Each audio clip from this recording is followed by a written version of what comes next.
Love is blind. आपने सुना होगा कि प्यार अंधा होता है।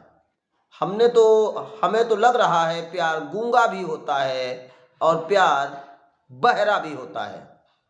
आज की हमारी कहानी अंधे प्यार में व्यक्ति वारदात, अपराध और कृत्य क्या क्या न कर डाले और किसका न कर डाले, रिश्तों को तार तार करती आज की कहानी आपको सन्न कर देगी। अगर आप सुनेंगे तो आप सोचने पर मजबूर हो जाएंगे। आज की कहानी में आप बने रहिएगा। नमस्कार, आदाब, सत श्री अकाल। मैं आपका दोस्त प्रदीप त्रिवेदी। आज की हमारी जो कहानी है वो उत्तर प्रदेश का जिला है इटावा। इटावा का एक कोतवाली क्षेत्र आता है भरथना। भरथना में एक व्यक्ति के नाना श्याम बाबू एक प्राथमिकी लेकर, एक तहरीर लेकर, एक रिपोर्ट लेकर जाते हैं और बताते हैं कि मेरे नाती की हार्ट अटैक से मृत्यु नहीं हुई है।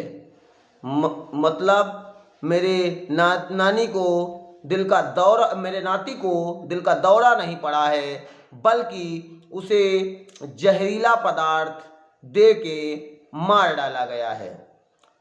तो वो बताते हैं मेरा नाती 6 जून को अपने दादी दादा के यहाँ कानपुर के चकेरी थाना क्षेत्र के अंतर्गत अपने दादा दादी से मिलने गया था। उसके दादा दादी जेल से छूट कर आए थे और जेल से छूटने के बाद उसके पिताजी का फ़ोन आया था। उन्होंने नाती को बहुत भ्रमित किया, प्यार मोहब्बत में ऐसा बहकाया कि मैं भी उसको रोक ना पाया और वो उनसे मिलाने गया था। और 6 जून से मैं लगातार उसका फ़ोन मिला रहा हूँ, लेकिन जब फ़ोन नहीं मिला था और 13 जून को ये थाने पहुँचता है और बताता है कि 13 जून को अभी मुझे पता चला है कि उसकी हार्ट अटैक से मृत्यु हो गई है, जो कि मुझे हृदयघात नहीं लगता है। मुझे ऐसा लगता है कि उसके साथ जहरीला पदार्थ कर उसको जान से मारा गया है।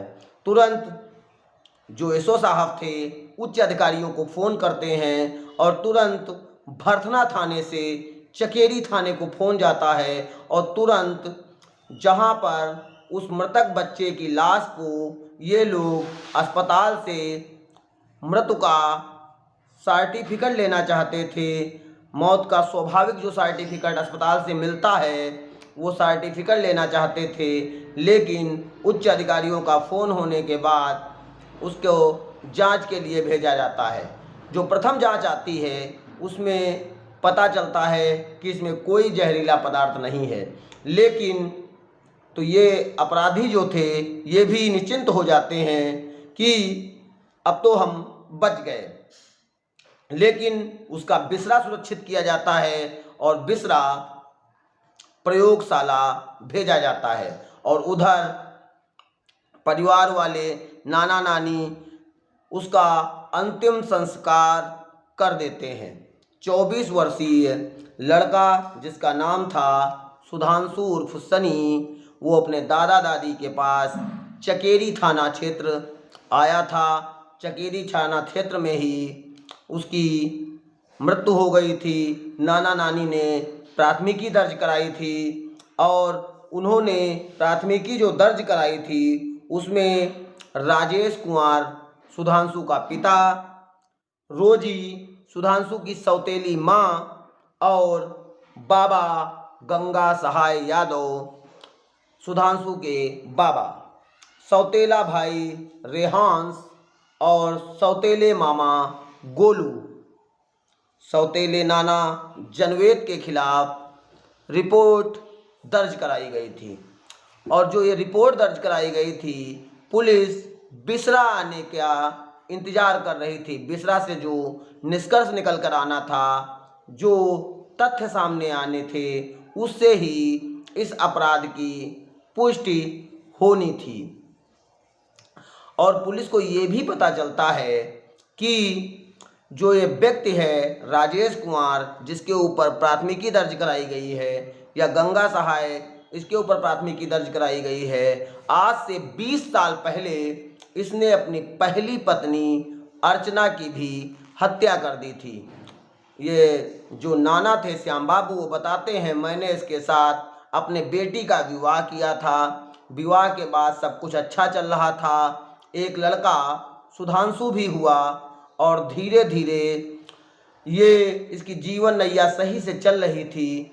तभी इसके जीवन में एक महिला आती है जो तलाकशुदा थी, जिसका नाम रोजी था, और वो उसके भी एक लड़का था। लेकिन यह इसके प्यार में इतना पागल हो जाता है, इतना अंधा हो जाता है कि वो उससे चुप चुप कर मिलने लगता है।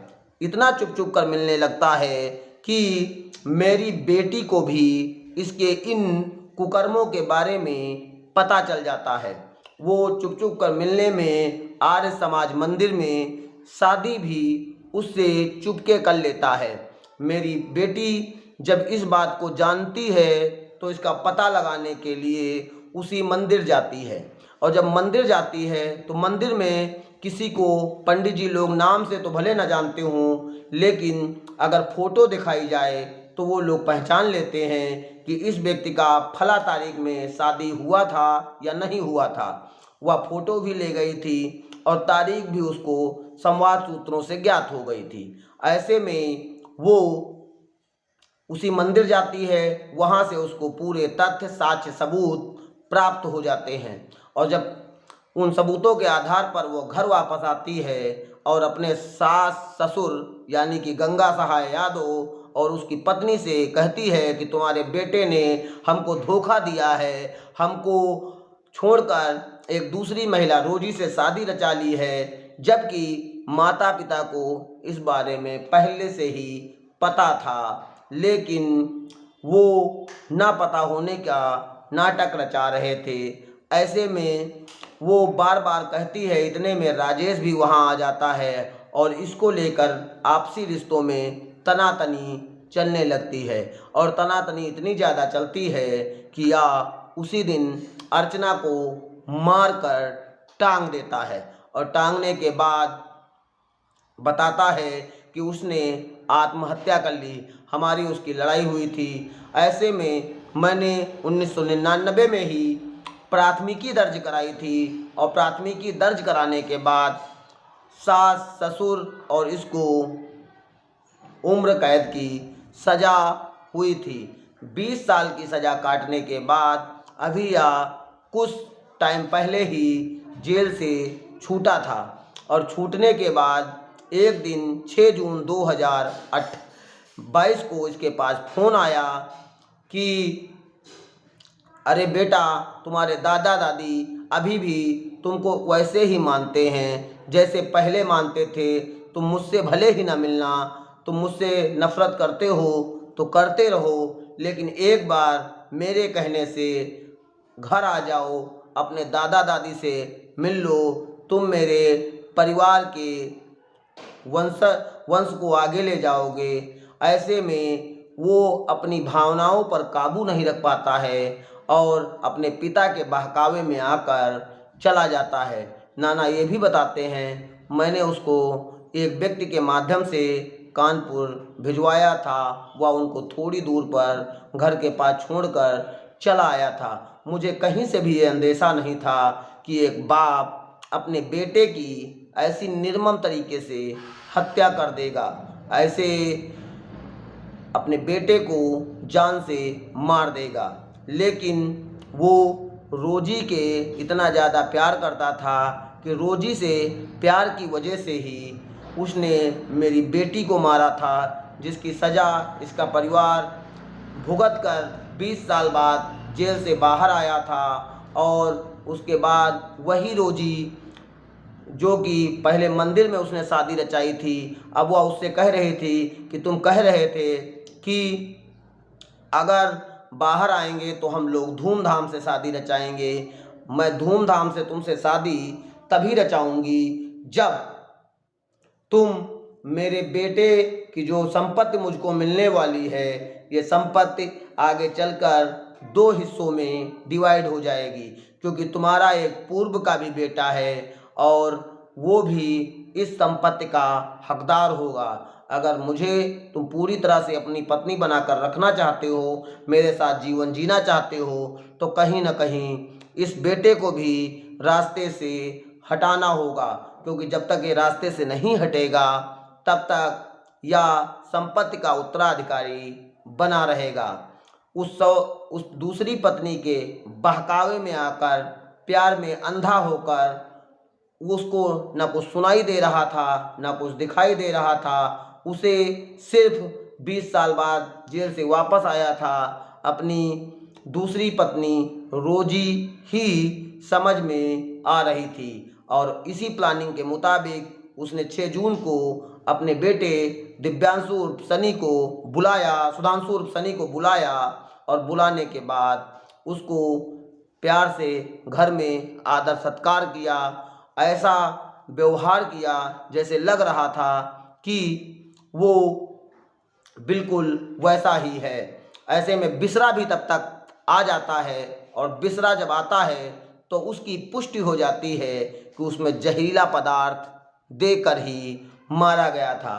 पुलिस तुरंत सक्रिय होती है। जो वहाँ के डीसीपी थे श्री सलमान ताज पाटिल, वो बताते हैं कि उन लोगों ने 20 साल पहले अपनी पत्नी की हत्या की थी, और उसके बाद प्रॉपर्टी के लालच में कि प्रॉपर्टी कहीं डिवाइड ना हो जाए, तो सौतेली पत्नी के साथ मिलकर, दूसरी पत्नी के साथ मिलकर सौतेली माँ ने अपने सौतेले बेटे की निर्मम तरीके से हत्या कर दी। जब वो घर पहुंचा था तो इन लोगों ने पहले तो पूरा आवभगत किया, अच्छा से उनका पालन पोषण किया, अच्छे से ऐसा लग रहा था कि वो सौतेली माँ सगी माँ से भी बढ़कर है। लेकिन बाद में जो उसको खाना खिलाया गया, जो उसको नाश्ता पानी कराया गया, उसमें जहरीला पदार्थ मिला दिया गया। लेकिन जब पुलिस सक्रिय हुई तो मामा गोलू, सौतेला मामा गोलू और उसके नाना चनवेद, सौतेले नाना जनवेद, रेहांस और सौतेली माँ जो है उसको पकड़ा गया। लेकिन राजेश वहाँ से फरार हो गया था। पुलिस ने बाद में उसको पूरी सक्रियता से ढूंढा, और ढूंढने के आधार पर इन सभी लोगों ने अपने अपने अपराधों की पुलिस की सख्ती के आगे टूट गए। और जो कहानी डीसीपी श्री सलमान ताज पाटिल जी ने बताई, वही कहानी सामने निकल कर आई कि उस सौतेली माँ को लग रहा था अगर ये जिंदा रहा, 24 साल इसकी उम्र हो गई है, तो आने वाले टाइम पर ये पूरी तरह से संपत्ति का उत्तराधिकारी हो जाएगा और ये संपत्ति मेरे हाथ से चली जाएगी। इसीलिए उसने अपने पति को उसको मारने के लिए बोला।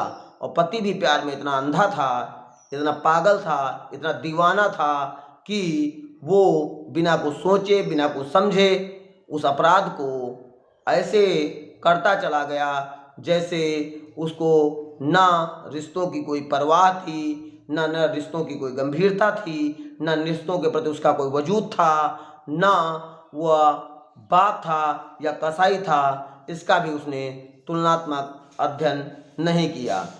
और एक सौतेली माँ और एक बेल पर छूटा हुआ बाप और उसके मामा और उसके सहयोगी 6 लोगों के खिलाफ मुकदमा जो दर्ज किया गया था, उसकी जो पुष्टि हुई तो इन सभी लोगों को जेल भेजा गया। पहले जो ये रिपोर्ट भरथना थाने में नाना श्याम बाबू ने दर्ज कराई थी, लेकिन वो जो लड़का था वो अपने बाबा के यहाँ चकेरी कानपुर थाना आया हुआ था, तो वहीं पर उसको जहर देकर मारा गया था, वहीं पर उसका पोस्टमार्टम हुआ था, वहीं पर उसका बिस्रा सुरक्षित किया गया था। इसलिए वो जो रिपोर्ट भरथना थाने में दर्ज कराई गई थी, उसको तुरंत चकेरी थाना कानपुर ट्रांसफ़र किया गया और सारी जांच पड़ताल, सारे तथ्य, सारे सबूत, एफसीआर टीम, बिस्रा की पोस्टमार्टम रिपोर्ट, अन्य सभी लोगों के बयानात और उन बयानातों के आधार पर वीडियोज व पूर्व में जो इन्होंने अपनी पत्नी को मारा था, सजायाफ्ता मुजरिम, इन सभी आधारों को विशेष तौर पर मेन का बनाते हुए चार्जशीट कोर्ट में पुलिस के द्वारा फाइल की जाएगी। लेकिन आज की हमारी कहानी में आपने सुना कि एक बाप कैसे एक अंधे प्यार में एक दूसरी औरत की चाह में उसने अपनी पत्नी और अपने बच्चे को कितना निर्ममतापूर्वक मौत के घाट उतरा दिया। लेकिन वो जो पत्नी है रोजी, उसको भी सोचना चाहिए कि जो व्यक्ति हमारी चाहत में अपने पहले पत्नी और पहले बेटे को मार सकता है, अगर कोई उसको तीसरा व्यक्ति मिल गया तो मुझको मारने में उसको कितनी देर लगेगी। और सबसे बड़ी बात तो ये है कि राजेश जो भी कर रहा था उसके माँ बाप भी उसका पूरा सहयोग कर रहे थे और उसके सहयोग में पूरा हाथ बटा रहे थे। ऐसे रिश्तों में आपने देखा होगा व्यक्ति कब क्या कैसे कहाँ कर डाले कुछ कहा नहीं जा सकता, क्योंकि रिश्तों की इन लोगों के लिए ना ही कोई मर्यादा होती है, ना ही कोई वजूद होता है, ना ही रिश्तों के प्रति गंभीरता होती है, ना ही रिश्तों के प्रति जागरूकता होती है, ना महत्वता होती है। होता है तो सिर्फ स्वार्थ, और एक ऐसा स्वार्थ जिसमें उसको कुछ भी दिखाई नहीं पड़ता, सिर्फ आंखों के सामने धुंधलापन होता है और उस धुंधलेपन में व्यक्ति अंधा हो जाता है, पागल हो जाता है और हवस का इतना बड़ा पुजारी हो जाता है कि वो समझ ही नहीं पाता कि वह क्या कर रहा है और उसका आगे का भविष्य कहाँ जाएगा। आप सभी लोग जागरूक रहें, सतर्क रहें और दूसरों को भी जागरूक सतर्क करते रहें। हमारा मकसद आपको कहानी सुनाना नहीं बल्कि अपराधों से बचाना है। धन्यवाद। जय हिंद, जय भारत।